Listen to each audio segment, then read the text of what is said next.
O áudio que vocês vão ouvir agora é parte do podcast Xadrez Herbal. Caso vocês queiram ouvir mais sobre esse assunto e outros temas de política internacional, é só ir em xadrezverbal.com.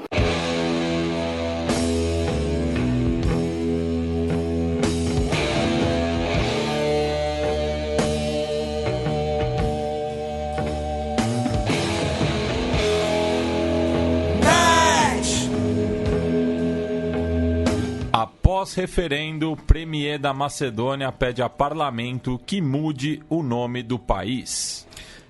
Isso, o referendo, usando uma expressão que a gente infelizmente tem usado muito aqui nos últimos tempos, talvez seja uma daquelas situações de ganhou, mas não levou.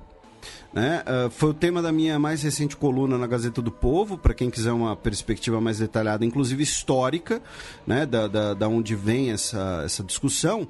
Mas assim, fazendo um breve, tá? um breve panorama, tá? Um breve retrospecto.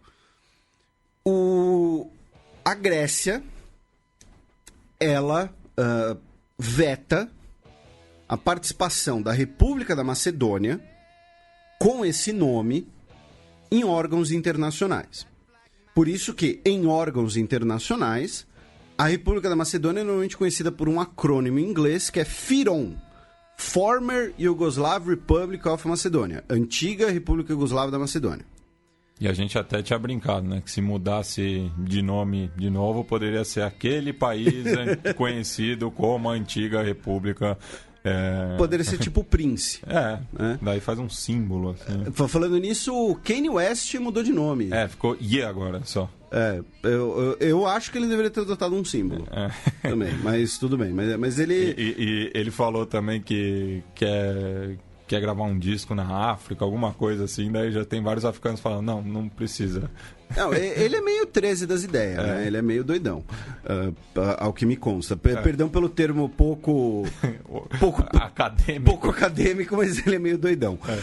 Mas enfim, e aí a Macedônia, então, ela tem que adotar essa sigla, porém a Macedônia fala, olha, um direito básico de autodeterminação é um país determinar o seu próprio nome. Nós somos a República da Macedônia. E aí, qual é a treta? A Grécia fala que Macedônia é um patrimônio histórico grego. A Grécia tem, inclusive, regiões chamadas Macedônia dentro do país. E ela fala, olha, Filipe II da Macedônia, Alexandre da Macedônia, tudo aquilo lá está dentro da Grécia, né? Tanto que assim, a antiga capital do Reino da Macedônia hoje é território grego. Os macedônios antigos falavam uma coisa parecida com o grego. O grego antigo. O grego antigo. Porque o grego contemporâneo não tem nada a ver. Eu dormi nessa aula do Norberto. Tá, eu vou ficar devendo, mas é por aí mesmo, você lembrou bem, né? O grego contemporâneo é uma invenção nacionalista romântica, né? E aí, então por que ocorre essa treta? Porque assim, as fronteiras, né, ali dos Balcãs foram definidas há 100 anos atrás. Não são fronteiras milenares. Quando a gente fala de Alexandre o Grande, a gente está falando de 2.400 anos atrás. Então, por muito tempo, quando eu digo muito tempo, desde o Império Romano, tinha uma grande cadeia de montanhas ali ao norte da Grécia, né, dentro dos Balcãs, e os romanos dividiram ali e falaram, essa aqui é a província da Macedônia. E essa província da Macedônia seguiu um critério geográfico, não um critério político ou sociocultural.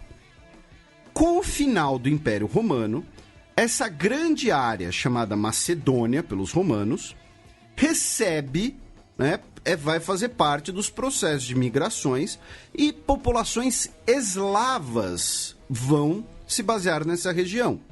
Especialmente quem hoje são os macedônios e os búlgaros. Então, quando você fala macedônio, se for o macedônio da antiguidade, estamos falando de uma coisa parecida com o grego, Alexandre o Grande, Filipe II, uma herança cultural grega. Quando falamos dos macedônios hoje, por exemplo, do Goran Pandev, que jogou na Inter de Milão, jogou na Lazio, a gente está falando de um povo eslavo, falante de um idioma eslavo. Ou seja, são povos diferentes. E por que ambos seriam macedônios? Por conta do nome da região. Seria uma questão geográfica e não sociocultural. Então, o que a Grécia acabou propondo para a Macedônia? Olha, já que vocês são macedônios por geografia, então vocês adicionam um qualificador geográfico no nome do país de vocês. Então aí teve lá várias opções, são anos de negociação isso, né? A gente já vai chegar nisso. Mas aí podia ser República da Macedônia, da Macedônia Eslava, República da Macedônia não sei das quantas. E aí o que acabou ficando melhorzinho ali é República da Macedônia do Norte. E a Macedônia, como tal, ela se tornou independente com a dissolução da Iugoslávia, teve sua independência reconhecida em 95. E, por exemplo, a primeira bandeira da Macedônia usava o Sol de Vergina. O que é o Sol de Vergina? É o Sol, que era o símbolo real da Macedônia, que está no túmulo de Filipe II. E aí a Grécia já olhou e falou, não. Isso daí é um patrimônio cultural nosso. E aí a Macedônia teve que adaptar para a atual bandeira, que é o Sol da Liberdade, né? Que é o Sol de Vergina, só que esticado. Sabe quando você estica um negócio no Photoshop e não segue a proporção? É isso, né? Esticar o Sol até o fim da bandeira, né? Se você olhar assim despercebido, claro, tem a questão das cores, né? Que é a vermelho e amarelo, mas é como se fosse o Sol da bandeira do Sol nascente do antigo Império Japonês, né? Então, durante aí essas 2 décadas, ficaram disputando esse nome, essa herança cultural.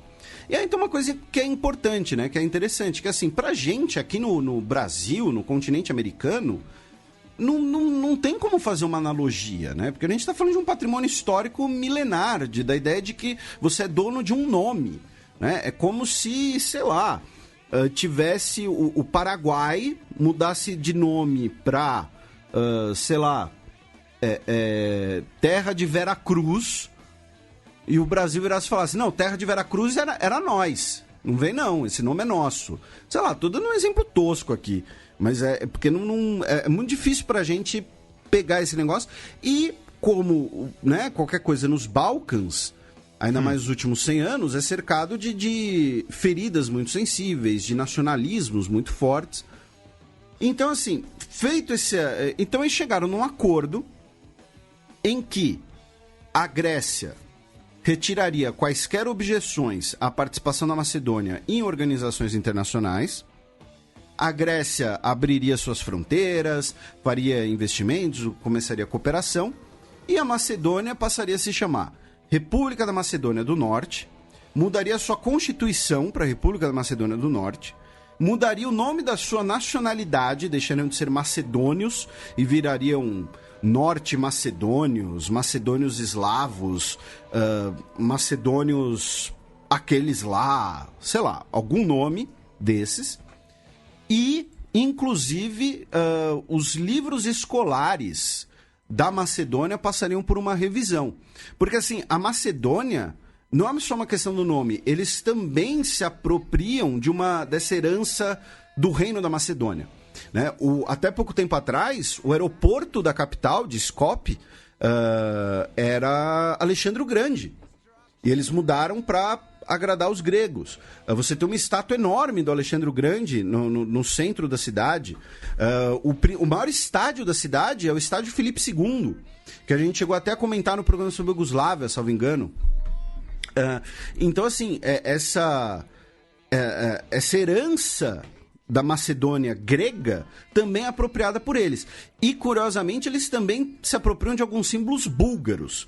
Para o nacionalismo macedônio, para os macedônios mais radicais, né, a Bulgária são os macedônios, são primos. São os macedônios, são todos macedônios. Então, por exemplo, tem uma estátua do primeiro rei da Bulgária dentro da capital da Macedônia. Por quê? Porque eles falam que ele não é o primeiro rei da Bulgária. Ele é o primeiro rei macedônico.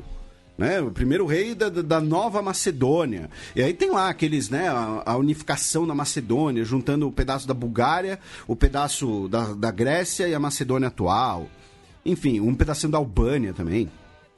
Então, tem toda uma discussão, tem uma discussão sobre a presença da minoria albanesa dentro da Macedônia também. E aí, e claro, né, a Macedônia, ela hoje, até por ser um país que teve travada a sua participação internacional pela Grécia, um país que não tem saída para o mar, né, e saída para o mar ainda vai ser assunto do programa de hoje também, é um dos países mais pobres da Europa.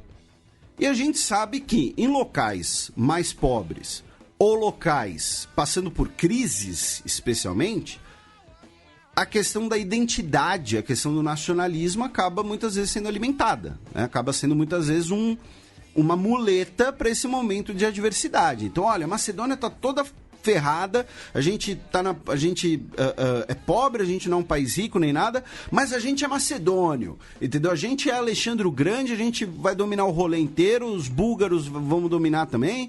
Claro, estou pintando aqui um exemplo bem exagerado. Então, chegaram a esse acordo, que a gente repercutiu aqui no programa, e aí esse acordo foi mandado para um referendo, só que era um referendo não vinculante, ou seja, seria um referendo simbólico. E aí, nesse referendo, né, mais de 90% das pessoas que votaram a favor. Tá? A pergunta era, né, a pergunta inclusive era meio capciosa, né, digamos assim, que era assim: você é a favor da Macedônia se tornar um membro da União Europeia e da OTAN por aceitar o acordo entre a República da Macedônia e a República da Grécia? Ou seja, não menciona que é uma mudança de nome, menciona o ganho com isso, que é poder entrar na União Europeia e poder entrar na OTAN. E aí 94% votaram a favor. Só que só 36% do eleitorado participou. Grande parte da população boicotou, dizendo que isso não vai ser negociado, dizendo que isso não vai ser aceito. Na Assembleia Geral da ONU, o presidente, que é do Partido da Direita Nacionalista, fez um discurso contra o acordo, que foi assinado pelo primeiro-ministro, que é do Partido da Esquerda pró-Europa. Em qual língua ele fez o discurso? Eu acho que ele fez em macedônio. Ele fez em alguma coisa que eu não compreendo. Eu presumo que é macedônio. E aí, o que acontece? O parlamento precisa aprovar esse acordo ainda. E o partido da direita tem 49 das 120 cadeiras no parlamento, ou seja, não chega a ser metade, né? E o que aconteceu? Havia, pela regra anterior, né, pelo combinado, digamos assim, que a Macedônia, que o referendo, se ele tivesse mais de 50% de participantes, ele teria que ser levado em conta pelo parlamento. Como ele não teve, isso dá carta branca a qualquer parlamentar, não apenas o partido da direita nacionalista, mas a qualquer partido votar contra o acordo. Então, a gente ainda precisa ver como é que vai ser essa situação, né? Repito, tem lá o meu texto para dar uma abordagem um pouco mais precisa, né? Com citações e tudo mais. Então, o parlamento venceu pró-acordo, porém, como apenas 36% votou, o parlamento pode desconsiderar essa votação da população, do referendo, e o impasse pode continuar por mais um montão de tempo, não sabemos quanto, né? E aí, a hora que aceitarem, né, a mudança, talvez a gente repercuta, né, certamente vamos repercutir novamente o tema, inclusive quais seriam os interesses da OTAN e da União Europeia, porque, por exemplo, a Macedônia, ela tem forças armadas extremamente equipadas com equipamento velho do período jugoslavo, né? Então, por exemplo, esse país entrando na OTAN, entrando na União Europeia, significa um país que, embora tenha forças armadas pequenas, vai ter que reequipar seu exército muito em breve, né? Então, eles vão ligar para quem? Vão ligar lá e falar: ô Alemanha, ô França, ô Estados Unidos, vocês têm uns tanques aí para nós? Entendeu? Faz baratinho aí para nós, né? Então, também tem isso. Aproveitando que estamos no leste europeu, vamos até a Rússia. Aí depois a gente volta. Agora um breve... Qual que é a posição da Rússia em relação a esse impacto? A Rússia é absolutamente contra, né? Porque a Rússia, inclusive, né, denúncias, né, de bots e hackers russos tentando influenciar a opinião pública na Macedônia. Vá. Mas a Rússia é contra porque a Rússia é contra qualquer expansão da OTAN rumo aos Balcãs, né? Só que assim, a último bastião é a Sérvia. E a Sérvia já se mostrou disposta a entrar na União Europeia. Se a Sérvia entrar na União Europeia e depois entrar na OTAN, não tem muito que a Rússia possa fazer. A Macedônia não vai ficar aguentando a bronca sozinha. Mas a grande aliança... Pan-eslava, ortodoxa... Amigo. Pragmatismo tem... Sim. Pra todas as outras existe Mastercard, né? Entendeu? Quando os caras chegam com uma linha de crédito, com um gasoduto... Hoje tá cheio dos merchan, hein? Não foi de propósito, desculpa. Até porque o meu cartão não é Mastercard. O meu cartão é Platinum Gold Motherfucker, que me dá milhas. Mas a Rússia, né, ela é totalmente contra, né, os Balcãs aí, essa disputa entre o mundo russófono, o mundo eslavo e o mundo europeu. E assim, eu acho que seria um erro a Macedônia ser aprovada quase automaticamente na União Europeia, né? Porque a União Europeia já mostrou que expandiu demais e agora está passando por essas crises internas, porque precisa consolidar uma expansão muito rápida. A União Europeia passou por uma crise do euro recentemente. A Macedônia não é um país que você pode dizer que tem padrões de vida semelhantes com os países que recém entraram no bloco, como a Croácia ou a Eslovênia, tá? Bem longe disso, inclusive. Então, assim, se a Macedônia entrar na União Europeia nos próximos 2-3 anos, eu acho que vai ser um erro. Tem que fazer o modelo antigo, que é, olha só, Grécia, você quer fazer parte da União Europeia? Ok, senta aqui, você vai ter que você vai ter que atingir uma série de metas. E atingir de verdade, não é passar liquid paper e burlar o rolê, que nem a própria Grécia fez alguns deles, né? Manobrou ali, fez umas pedaladas, para usar um termo brasileiro, e aí deu problema. Então, assim, mesmo essa questão aí da União Europeia, eu acho um pouco mais complicado.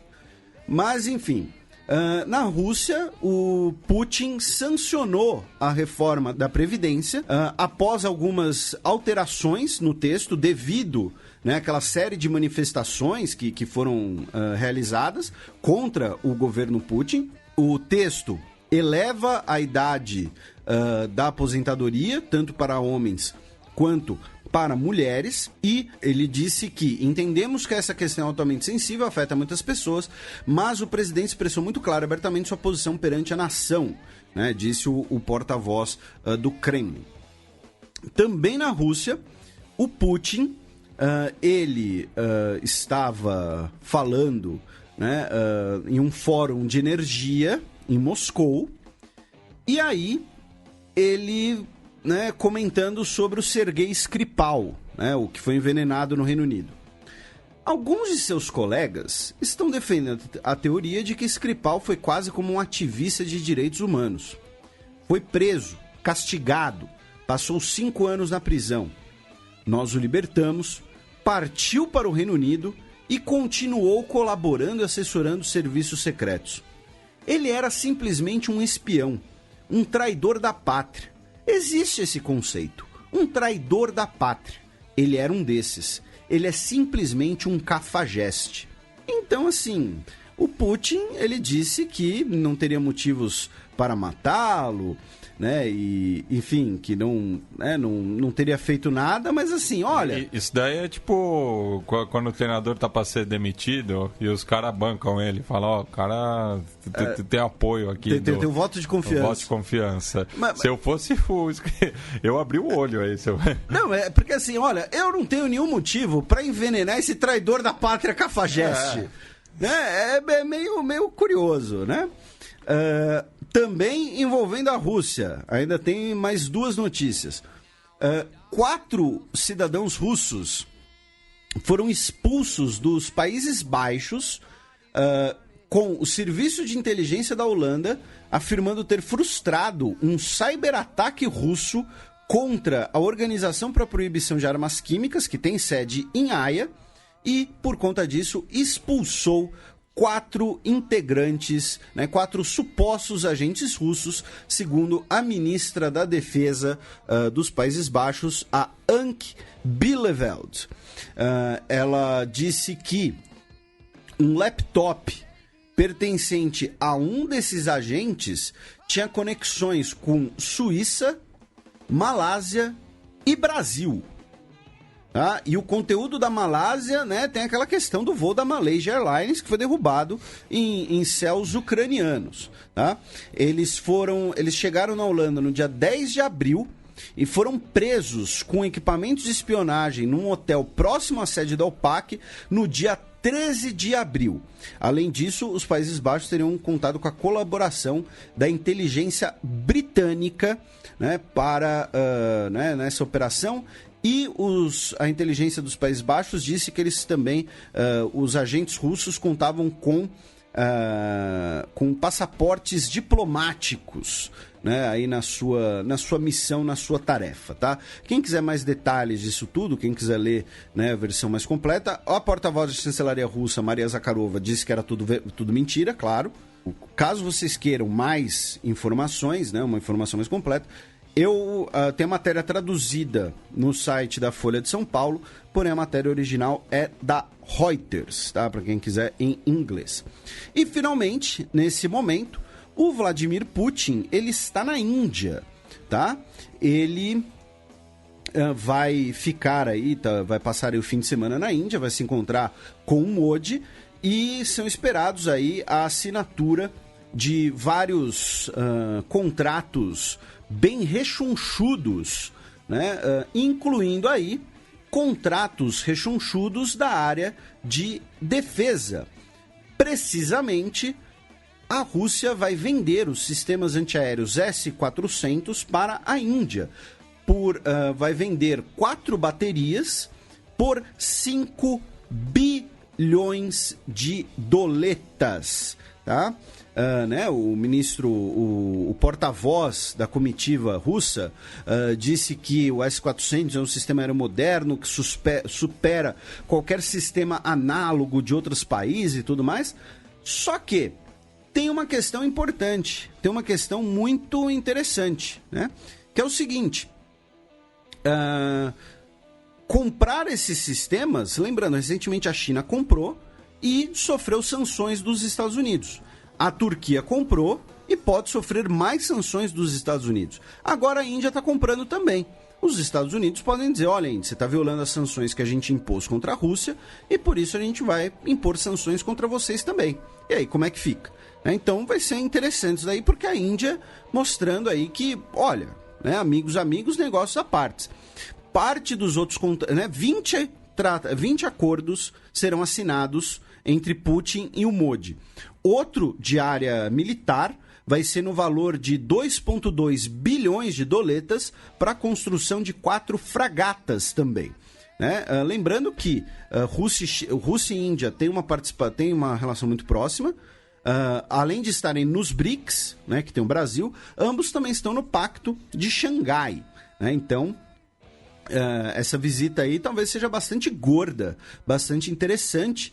E eu estou passando os valores em dólar, porém os contratos não serão em dólar, Já que essa é uma das políticas centrais aí dos BRICS como um todo, menos o Brasil, mas de usar menos dólar no comércio internacional, que essa vai ser a grande bomba econômica que vai estourar um dia, Pode estourar amanhã, pode estourar ano que vem, pode estourar daqui a 10 anos, daqui a 20, daqui a 30. Mas que é o seguinte, aqui cabe uma breve explicação.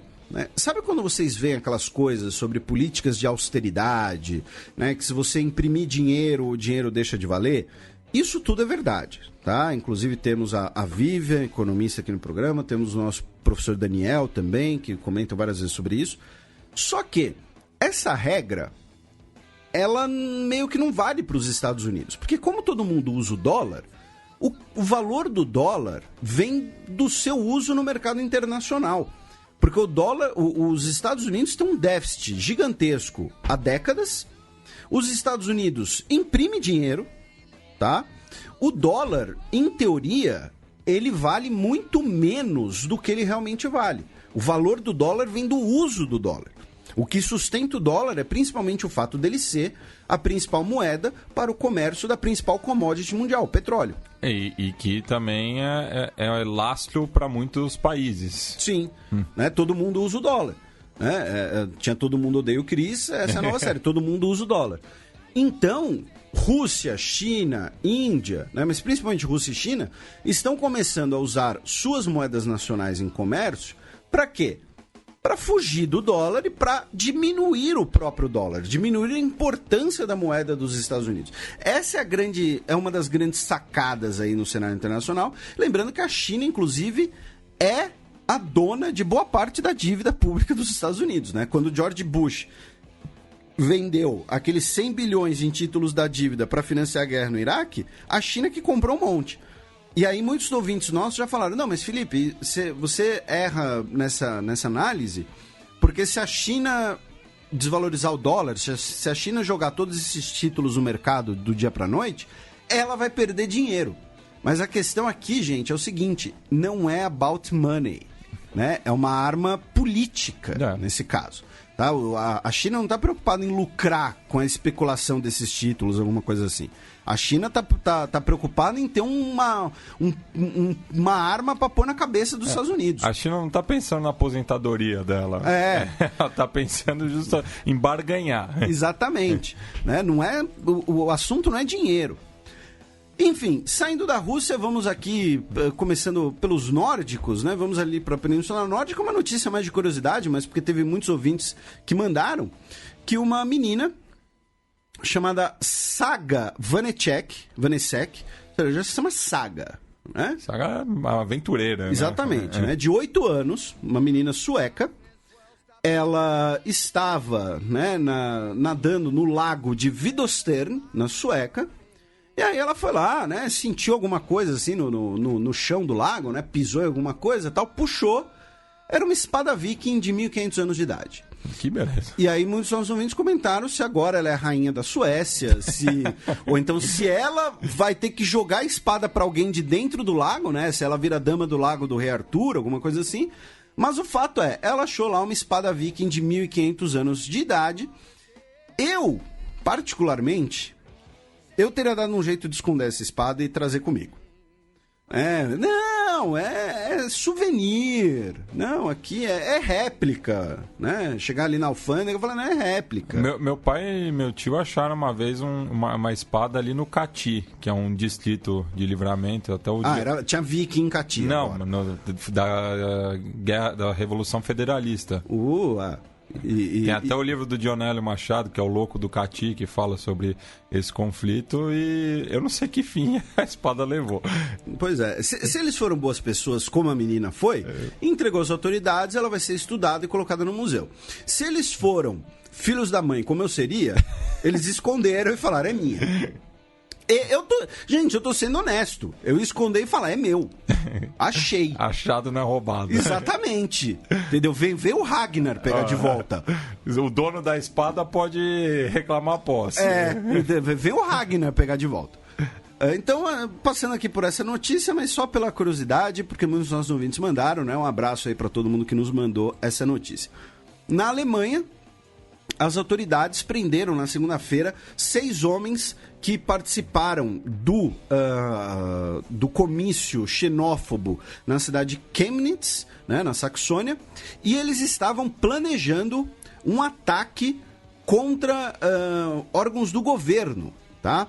Cerca de 100 policiais e unidades especiais que fizeram parte da operação, prenderam suspeitos, todos alemães entre 28 e 30 anos. Eles criaram uma organização chamada Revolução Chemnitz, tá? Todos eles são skinheads, neonazistas e pertencem à cena hooligan, né? Então, devem ser torcedores do Hansa Rostock, né? Ou do Dynamo Dresden. O Dynamo Dresden também tem uma torcida meio complicada nesse sentido, né? Saindo da Alemanha, indo aqui para o sul rapidinho, a Hungria e a Ucrânia estão numa treta aí. Essa semana, a Ucrânia expulsou o cônsul húngaro que ficava no oeste do país. Por quê? Né? Para os nossos ouvintes, especialmente do Fronteiras Invisíveis do futebol, recentemente falamos da Tchecoslováquia, recentemente falamos da Sérvia, falamos da Iugoslávia. Hoje, inclusive sexta-feira, sai um Nerdcast com minha participação sobre os Balcãs. E em todos esses programas usamos uma expressão, né, aqui no Fronteiras Invisíveis também, que a grande herança dos Balcãs para o mundo atual é uma grande putaria de fronteiras, né? Então o que acontece? Nós temos cerca de 100 mil húngaros que vivem dentro da Ucrânia, na região da Transcarpátia, né? Assim como tínhamos muitos húngaros vivendo dentro da Eslováquia, muitos alemães vivendo dentro da Tchecoslováquia, dentro da República Tcheca, e por aí vai, né? Culpa lá do Império Austro-Húngaro, que era multiétnico, né? Toda aquela profusão, aquele caldeirão de cultura, de influências, né? E aí, nós temos então cerca de 100 mil húngaros que vivem na Transcarpátia, e o consulado da Hungria tava dando passaporte a rodo, tava bancando a Oprah, tá? Tava, não, você leva o passaporte, você leva o passaporte, você leva o passaporte. E o que acontece? Primeiro, por que esse passaporte era interessante? Porque é um passaporte europeu. A Ucrânia não é parte da União Europeia, a Hungria é. Então você com passaporte húngaro, você pode ir morar, trabalhar em Portugal, né? Segundo, é a Hungria querendo, digamos assim, entre aspas, roubar as pessoas da Ucrânia, né? Roubar os húngaros de volta. E terceiro, a lei ucraniana não permite dupla nacionalidade, né? Por quê? Porque se ela permitisse dupla nacionalidade, ali nos anos 90, a Ucrânia inteira teria virado russa, né? Teria virado cidadão russo. Porque quando a Ucrânia estava quebrada, né? Então, a Ucrânia expulsou o cônsul da Hungria. A Hungria deu o troco, disse que vai expulsar também funcionários diplomáticos da Ucrânia. E aí começou também uma troca de acusações por conta dos livros escolares e por conta do sistema escolar, já que a Ucrânia, recentemente, ela proibiu, né, as escolas nas línguas das minorias. Essa é uma origem, inclusive, da crise com a Rússia, já que os russos que moram no leste da Ucrânia falam, não, a gente vai continuar falando russo, aprendendo história russa. Só que isso também afetou a minoria húngara. Não podem mais ter escolas em húngaro, por exemplo, né? O que eu não sei se é algo ruim, porque vamos repetir aqui, o húngaro é um idioma do capeta, tá? Então, tá aí essa treta, essa troca aí de carinhos entre os dois países, né, por conta dessa questão dos passaportes. Vamos agora para a Itália, onde o prefeito Domenico Lucano, de 60 anos, da cidade de Riati, que fica na região da Calábria, foi colocado em prisão domiciliar sob a acusação de favorecer a imigração ilegal, né? A imigração irregular, na verdade, dizendo que o prefeito e a sua esposa, eles organizavam casamentos arranjados entre cidadãos locais e mulheres imigrantes. A esposa dele se chama Tesrafun Lemlem, tá? Ela foi proibida de morar na região. Eu não sei qual é a nacionalidade dela, tá? Isso não foi especificado. E também acusou ele de canalizar o sistema de tratamento de lixo para 2 cooperativas favorecidas. Segundo o vice-prefeito, mais de 2.000 dos 3.000 moradores da cidade atualmente são imigrantes. Então, o que acontece? Ficou uma questão muito dúbia. Seguinte, o governo disse que o Lucano, né, vai ser preso por favorecer a imigração ilegal, e tem gente dizendo que teria até um componente ali de tráfico sexual, né, nesses casamentos arranjados. Já os defensores dele dizem que ele está sendo preso por tentar contornar as leis anti-imigração do novo governo, especialmente aí com o ministro do Interior, Matteo Salvini, da Lega Nord, que é um movimento proto-fascista, né? Assim, eles que glorificam a herança do Mussolini, tá? Quem glorifica a herança do Mussolini tem nome. E era Lega Nord porque eles até queriam a separação do norte da Itália, que é mais desenvolvido, vamos dizer assim, do que o resto do país. E mais pura e mais branca, né? Porque o sul chegou a ser ocupado pelos mouros, né? A Sicília moura, né? Então, a Sardenha. Então, assim, também tem esse componente, né? E por isso, assim, eles mudaram de nome pra Liga, mas a gente vai continuar chamando de Liga Nord, pra lembrar o que são esses caras, né? Enfim, e inclusive o Matteo Salvini reagiu de maneira meio cínica, né? Dizendo, imagina o que dirão todos os bonzinhos que querem encher a Itália de imigrantes e blá, blá, blá.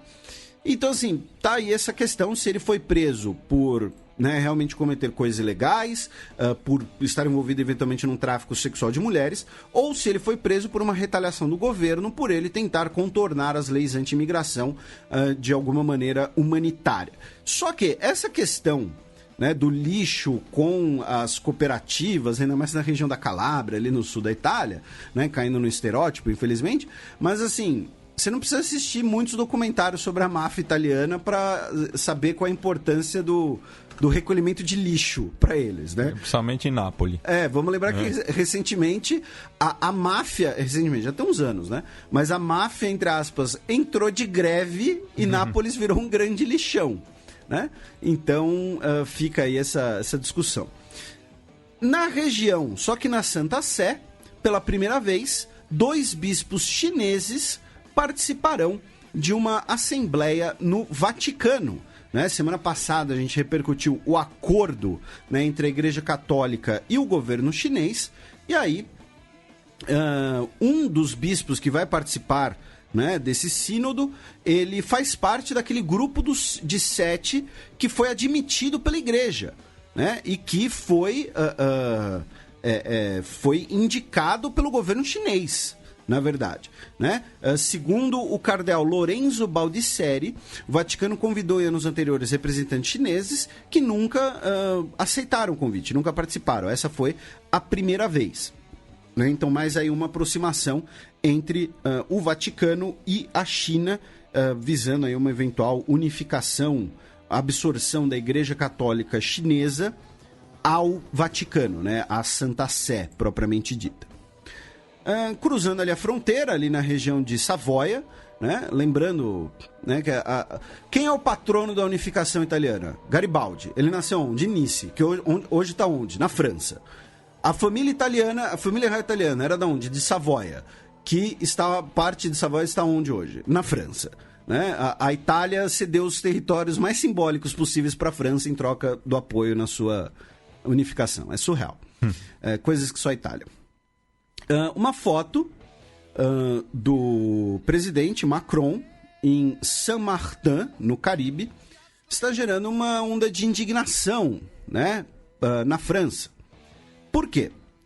Ele tirou uma foto com 2 jovens negros, que um deles, inclusive, tinha acabado de ser liberado de um processo judicial, enfim, alguma coisa assim. Um deles está descamisado, com a sua calça um pouco arriada, né? Ele está assim, aparecendo a sua cueca, estilo rapper americano. E o descamisado, ele está fazendo um sinal, né? O dedo do meio, né? Um gesto obsceno, né? Obsceno. E aí, o presidente francês, ele disse que a foto foi no contexto de que eles estavam ali na sua recepção na ilha, eles queriam apresentá-lo a uma jovem com deficiência que queria cumprimentá-lo, e que eles queriam ali apoio do governo, né, para a população jovem, né, da ilha de Saint-Martin, e ele recebeu críticas da oposição, especialmente da Marine Le Pen, né, que disse: nem consigo encontrar palavras para expressar indignação. francamente, a França não merece isso. É imperdoável. Aí o Macron disse que é por isso que eu lutei para vencer Marine Le Pen nas eleições. Porque amo cada filho da República, independente das besteiras que tenham feito. E ele não escolheu o lugar em que nasceu.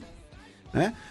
Aí, os republicanos, né, que é o partido do Sarkozy, o partido do centro-direita, disse que presidente da República e uma foto com um jovem que faz um gesto obsceno com um dedo. RIP a dignidade da função presidencial, né? Ou seja, descanse em paz a função presidencial. E assim, muita gente acha que RIP, né, vem do inglês, de rest in peace, mas RIP é latim, né? Restar em pace. RIP tem origem em latim, não apenas em inglês. Veja só. Então, e muita gente comentando também um possível racismo na foto, né? Pelas críticas na foto, né? Porque assim, são dois jovens negros, um descamisado, um havia sido acabado de ser liberado ali numa delegacia, alguma coisa assim. O Macron tá claramente, né, feliz na foto e tudo mais. Tem uma outra foto em que ele tá abraçando o jovem descamisado.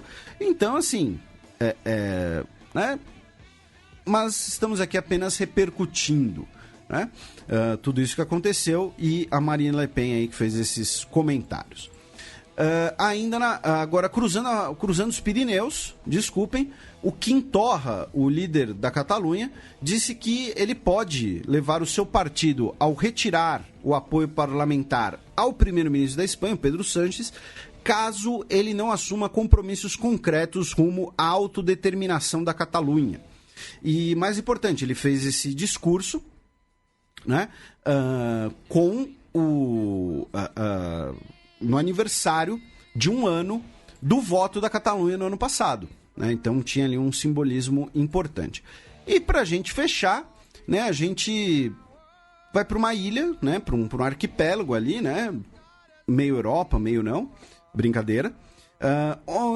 Vamos ao Reino Unido, onde tivemos a conferência do Partido Conservador, em que a Theresa May subiu ao palco ao som de Dancing Queen e fazendo o seu passo do robô. De novo. Eu tô começando a achar que não é falta de coordenação, é estilo. Ou falta... Não, eu acho que é um estilo baseado na falta de coordenação. Ah, tá. Entendeu? Porque ela está fazendo várias vezes, e dessa vez foi de propósito. Ela não foi pega ali no improviso, né, com as crianças lá fazendo a apresentação de dança.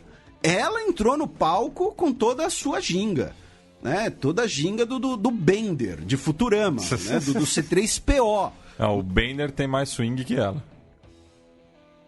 E o Bender, inclusive, ele diria que faria a sua própria conferência de partido, mas com bebidas e prostitutas. Não com jogo e prostitutas. Né, ele falaria isso. Né, caso vocês não saibam, né, eu tô falando de um meme, tá? Não sou eu falando. Uhum. Enfim, a Theresa May discursou dizendo que a desunião dentro do Partido Conservador pode nos custar o Brexit. Né? Ou seja, ela não está falando de uma união nacional, né? Porque quem é contra o Brexit é contra o Brexit. O que ela está comentando é que o próprio Partido Conservador está dividido nesse tema. Né? E ela disse, se os Tories não se unirem, nos arriscamos a ficar sem nenhum Brexit. O Reino Unido não tem medo de sair sem acordo se tiver de ser assim. Mas temos que ser honestos sobre isso. Sair sem um acordo, introduzir tarifas e checagens nas fronteiras seria um resultado ruim para o Reino Unido e para a União Europeia. Tivemos o voto do povo e o povo decidiu sair. Um segundo referendo seria o voto dos políticos. Seriam os políticos pedindo por outro resultado. Ela disse que os trabalhistas aceitariam qualquer acordo, não importando quão ruim fosse para o Reino Unido, mas eles rejeitariam qualquer acordo que eu traga para casa, não importando o quão bom seja para o Reino Unido. Então, os Tories que precisam garantir que o acordo seja bem feito e seja aceito. O que, assim, ela tá falando meio que o básico, mas ela tem total razão, porque nos últimos tempos a gente viu muito fogo amigo dentro do Partido Conservador, por exemplo, com a renúncia do Boris Johnson, né, como secretário de Relações Exteriores, né? Além disso, né, a Theresa May, ela, né, a principal divisão é a questão da imigração, né, a questão da livre circulação de pessoas ou não, de nacionais europeus ou não, e que isso, né, coloca, né, divide um pouco o partido Tory. O próprio Boris Johnson, quando participou da conferência, ele deu diversas alfinetadas, fez diversas críticas, inclusive, aos planos da Theresa May, chegando a dizer que é um engodo, tá? Se desistirmos do Brexit agora, o povo desse país dificilmente nos perdoará, tá? Essa proposta atual não é democrática, não é aquilo que votamos, não é tomar o controle de volta para o Reino Unido, né? Então, assim, toda essa discussão, esse discurso, deixa uma coisa muito clara e muito interessante da gente pensar, que é a divisão dentro do Partido Conservador Britânico, e que a Theresa May está começando a ficar em solo instável dentro do seu próprio partido. E, a não ser que o partido se junte em torno dela ou derrube ela e coloque outra liderança, que o partido pode fazer isso, o Reino Unido pode ficar sem acordo nenhum, né? Então, né? É isso aí. E aí o Boris Johnson chegou a dizer, né, quando perguntaram para ele numa coletiva, né, dizendo que as grandes corporações têm algumas restrições a um Brexit sem acordo. E aí o Boris Johnson ele deu uma resposta: fuck business. Sim. Curto e grosso. Curto e grosso. Parece um anarquista falando, né? Mas não, é o Boris Johnson. Né? O mundo tá de ponta cabeça. E, finalmente, o Jeremy Hunt, o atual secretário de Relações Exteriores, ele fez uma comparação, né, dizendo que a União Europeia ela está parecendo a União Soviética, porque é a União Soviética que não deixava os outros saírem, né? O que aconteceu com os ideais do sonho europeu? A União Europeia foi projetada para proteger a liberdade. Era a União Soviética que impedia as pessoas de saírem.